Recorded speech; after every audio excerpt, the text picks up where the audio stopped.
Entramos ya en la última de las intervenciones. Azucena Vega es entrenadora senior de líderes y equipos empresariales. Como facilitadora del cambio organizacional, trabaja en multinacionales como Michelin, en empresas familiares como Corta Group o Martico, en corporaciones como Azti Tecnalia e instituciones como el Museo Guggenheim Bilbao. A lo largo de este año 2017 ha entrenado a líderes y equipos en más de 300 empresas. Colaboradora permanente de Innovask, la Agencia Vasca de Innovación, y Dadegi, la Asociación de Empresarios y Empresarias de Guipúzcoa, Azucena Vega nos va a ayudar a comprender desde otra perspectiva el concepto de responsabilidad individual. Su oportunidad. Buenas, no sé si decirles días o tardes, porque es tarde y voy al final. Cuando la Dirección de Tráfico me invitó a participar en esta jornada, me sentí muy agradecida y de alguna manera dije, Dios santo, pero yo no sé nada de seguridad vial y además soy una conductora temeraria incluso en carreteras comarcales. Van a detectarme. A continuación me explicaron que iría en el bloque vinculado al factor humano. Y esto ya despertó un poco mi interés. Dije, el factor humano sí es algo que tiene que ver con mis 40 años ya de vida laboral. Factor humano. Y además me dijeron que podría hablar de aquello que quisiera. Me otorgaron absoluta libertad. Así que el señuelo de la libertad hizo que pusiera todas mis neuronas a funcionar y realmente van a comprobar que me tomé la libertad temática que apenas tiene algo que ver con este foro. Finalmente dijeron la palabra mágica Aitor Ariceta. Y yo dije, Dios santo, por fin voy a conocerle después de 10 años de leer sus manuales, investigaciones y de admirarle. ¡Qué barbaridad! Y le he conocido esta mañana durante el coffee break. Aitor es una eminencia, como todos ustedes saben, no solo vinculada a este tema, sino al estudio y la investigación de los equipos de trabajo en el marco de las empresas. Y por lo tanto es uno de las personas, de los autores que ha editado más libros en este país, en el País Vasco, vinculados a estos temas, junto con mi mentor Sabino Ayestarán, un sabio, un hombre realmente conocedor del tema. Así que estaban todas las claves para que yo estuviera hoy aquí hablando de algo que tiene muy poco que ver con seguridad vial y con el tráfico. Y como me otorgaron la libertad, dije, bueno, pues voy a empezar a investigar algunas estadísticas que aparezcan en Google, en la Harvard Business Review, en el Eustat, y voy a llevar algo realmente potente para aportar en un foro que va a estar lleno de expertos nacionales e internacionales. Y de repente algo saltó en mi cerebro y me dijo, bueno, Azucena, precisamente si la sala está llena de talento, de conocimiento y de experiencia vinculado a las estadísticas, a los porcentajes, como hemos visto, y a las conclusiones desde la investigación más relevante, tal vez no sea eso lo que tienes que compartir. Y entonces cambié por completo mi enfoque y dije, vale, entonces voy a presentarme con la desnudez de mi conocimiento a pie de obra. ¿Y cuál es mi conocimiento a pie de obra? El factor humano de manera individual, de manera colectiva y de manera organizacional en muchas empresas, en muchos pabellones industriales, en viveros empresariales, bueno, también en despachos y en fábricas, y voy a hablar de esto. Y voy a hacerlo pues como se está promulgando a niveles internacionales, desde la mente, desde el corazón y desde las manos o la acción. ¿Y esto qué significa? Esto significa que traigo dos reflexiones. Voy a ser muy breve porque estamos al final y quizás estén cansados. Dos reflexiones, una propuesta y un pequeño cuentito con el que voy a cerrar mi intervención que dura algo menos de 2 minutos y que voy a tener que leer. ¿Cuál es la primera reflexión? La primera reflexión responde a la pregunta ¿qué encuentro en las empresas? ¿Qué es lo que encuentro? ¿Qué es lo que puedo tocar? ¿Qué es lo que puedo olfatear? ¿Por qué me contratan? Sea una multinacional, una pequeña o mediana empresa vasca, en primera generación, en segunda generación, sea una institución, sea una ONG. ¿Qué es lo que encuentro? Lo que encuentro es mucho sufrimiento innecesario en las organizaciones, que va increciendo según la presión económica o financiera de las últimas épocas, está atornillándonos a todos y, como decía el doctor Ariceta, padecemos estrés con y sin vehículo, con y sin bicicleta, con y sin patinete. Encuentro mucho sufrimiento innecesario. ¿Por qué innecesario? ¿A qué va vinculado este sufrimiento? Pues no va vinculado tampoco ni tan directamente a la presión de la competitividad salvaje, ni a la globalización de los mercados, ni a la falta de financiación. ¿A qué creen que va vinculado este sufrimiento innecesario en sus organizaciones, en las organizaciones en las que yo trabajo, en la sociedad y en el mundo? ¿A qué creen que va vinculado? A las relaciones interpersonales tóxicas. Un factor totalmente soft dentro de la teoría del management. A las relaciones interpersonales tóxicas, entre paréntesis, carentes de alma. Esta es mi primera reflexión. No se queda en un intangible, en un abstracto, en una parte soft, en algo muy de la New Age. No. Esto repercute directamente en la cuenta de resultados. ¿Y cómo repercute en la cuenta de resultados? Pues repercute en forma de desmotivación, que se palpa, que se toca más que una silla o más que un micrófono en las organizaciones, en ataques de ansiedad cada vez más habituales entre profesionales muy capaces, muy jóvenes, muy fuertes, muy mayores, al margen del perfil sociológico. Desmotivación, ataques de ansiedad, estrés, rotación en los puestos de trabajo, fuga y pérdida de talento y finalmente la cuenta de resultados. Porque lo que se pierde con el sufrimiento innecesario en las organizaciones, las relaciones tóxicas carentes de alma, lo que se pierde es la confianza. Y la confianza, pues es el pilar sobre el que se asientan las empresas, es el pilar sobre el que se asientan los equipos, es el pilar sobre el que nos compran o no nos compran los clientes. La confianza lleva a la pérdida de compromiso y ello directamente a la cuenta de resultados. Por tanto, no parece un factor tan etéreo. Esta es la primera reflexión. El sufrimiento innecesario en las organizaciones, vinculado a la falta de alma, muy unido al factor humano en un sentido global. La segunda reflexión es que pensé, bueno, Azucena, pues a lo mejor tienes que especializarte en los equipos. Quizá los equipos, pues todos juntos vamos más lejos, y entonces he recorrido algunos países formándome en diferentes metodologías para trabajar en los equipos de trabajo, valga la redundancia, en las organizaciones productivas. ¿Y qué he encontrado? Pues he encontrado que el factor humano tiene todo el tiempo la grandeza de los dioses y la miseria de los demonios. Y lo llevamos como un ADN con nosotros mismos. Y en los equipos, pues también ocurren algunas miserias.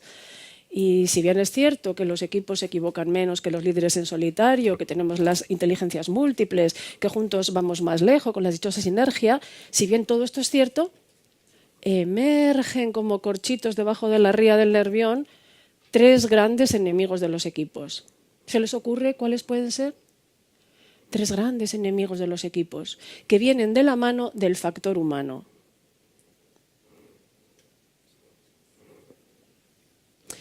El primero, el ego. Donde hay ego, no hay equipo, no hay organización. El ego. El segundo, los grupúsculos. El tercero y último, la falta de honestidad.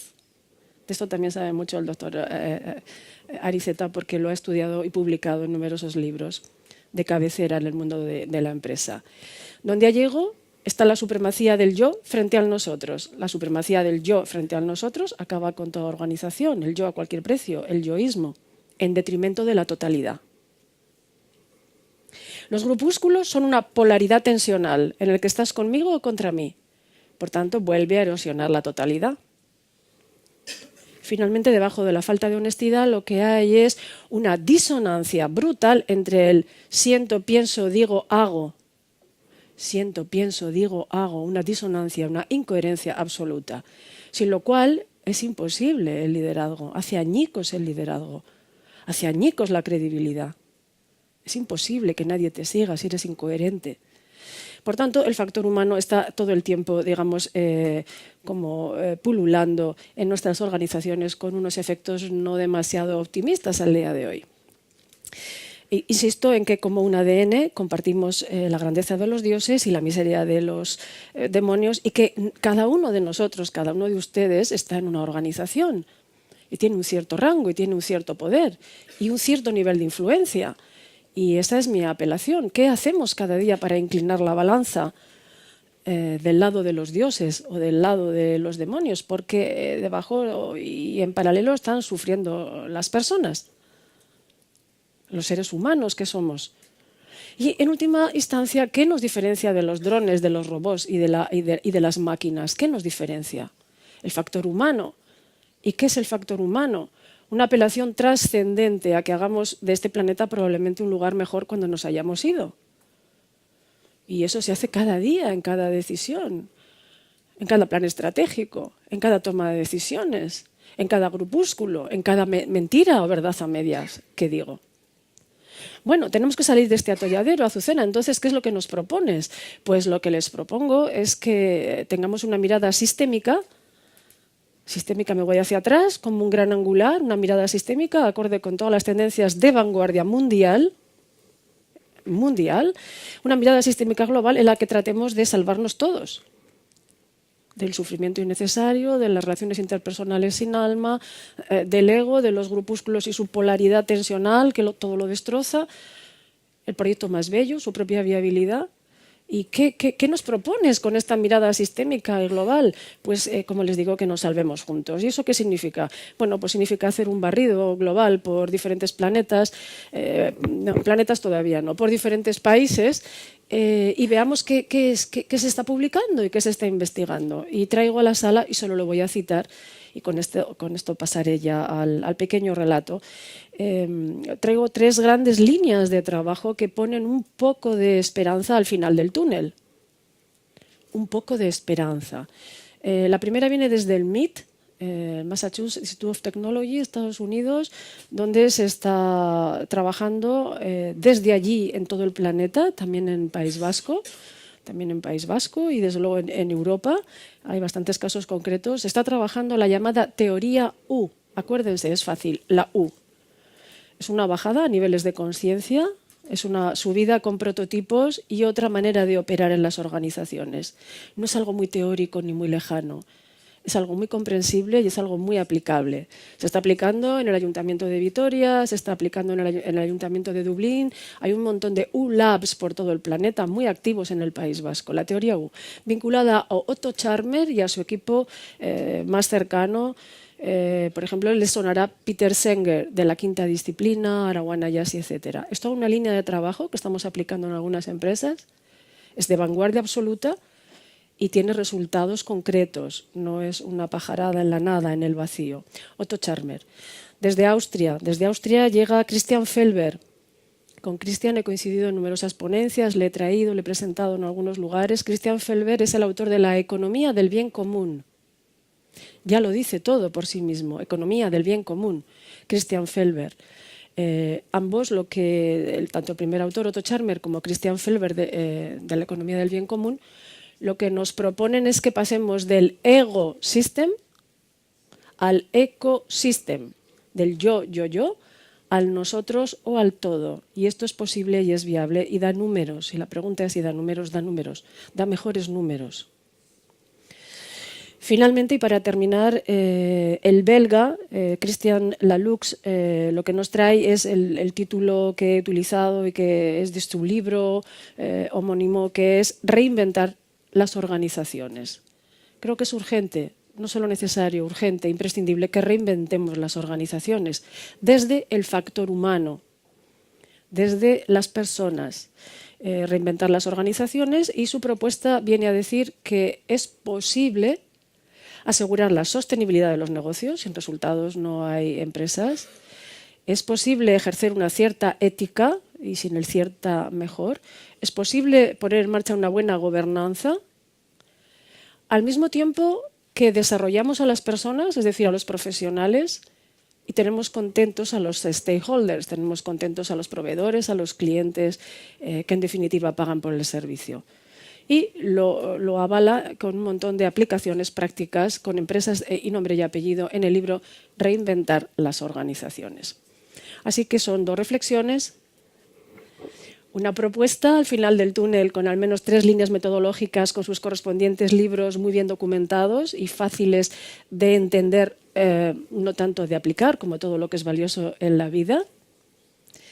Y una invitación a que cada uno de ustedes decida de qué lado quiere inclinar la balanza en este propósito trascendente que tal vez tenemos y que nos diferencia de las máquinas desde el factor humano. Para terminar voy a leer un pequeño relato que hace una apelación a la diferencia. Todos somos diferentes, vemos la vida desde un angular peculiar, tenemos formaciones, sociologías, nacionalidades, idiomas, pulsiones, edades, experiencias diferentes, pero juntos vamos más lejos. El relato que voy a leer, que es muy cortito, lo que apela es a la complementariedad, a la integración del factor humano para construir quizá un planeta mejor. Voy a leerlo. Se titula La Asamblea de Carpintería. Cuentan que hubo un tiempo en el que algunas personas eran capaces de entender el lenguaje de los animales y de los objetos. Fue entonces cuando un desconocido escuchó la extraña asamblea de carpintería. Las herramientas habían decidido reunirse para arreglar sus diferencias. El martillo ocupó presto la presidencia, pero la asamblea le recordó rauda que debía renunciar al puesto. ¿La causa? Se pasaba todo el tiempo golpeando y además hacía mucho ruido. El martillo aceptó el reproche, pero pidió que también se le llamara la atención a la garlopa, que hacía todo su trabajo en la superficie y nunca profundizaba en nada. La garlopa aceptó a su vez y pidió que expulsaran a los tornillos. Adujo que había que darles muchas vueltas para que al fin sirvieran de algo. Los tornillos aceptaron si también se expulsaba el papel de lija y argumentaron que era muy áspero en su trato y que siempre tenía fricciones con los demás. El papel de lija estuvo de acuerdo, a condición de que le acompañase a la expulsión el metro, que se pasaba todo el tiempo midiendo como si fuera el único perfecto. En ese momento entró el carpintero, se puso el delantal y se colocó en el banco para iniciar su trabajo. Y utilizó el martillo, la garlopa, el papel de lija, el metro, los tornillos y finalmente unas toscas maderas se transformaron en un hermoso mueble. Y cuando el carpintero finalizó la jornada y la carpintería se quedó en silencio, la asamblea reanudó la deliberación y entonces fue cuando tomó la palabra el serrucho y dijo: «Señores, ha quedado demostrado que tenemos muchos defectos, pero el carpintero trabaja con nuestras cualidades. Esto es lo que nos hace valiosos. Así que concentrémonos en la utilidad de nuestros puntos buenos». La asamblea percibió entonces que el martillo era fuerte y contundente, la garlopa suave y eficaz. Se dieron cuenta de que el tornillo tenía habilidad para unir y para dar fuerza, y que el papel de lija era especial para afinar situaciones y limar asperezas. Y observaron que el metro era preciso y exacto. Tomaron conciencia de que formaban un equipo capaz de ayudar a producir muebles, puertas, ventanas de calidad. Se sintieron orgullosos de sus fortalezas y de poder trabajar juntos para desarrollarlas.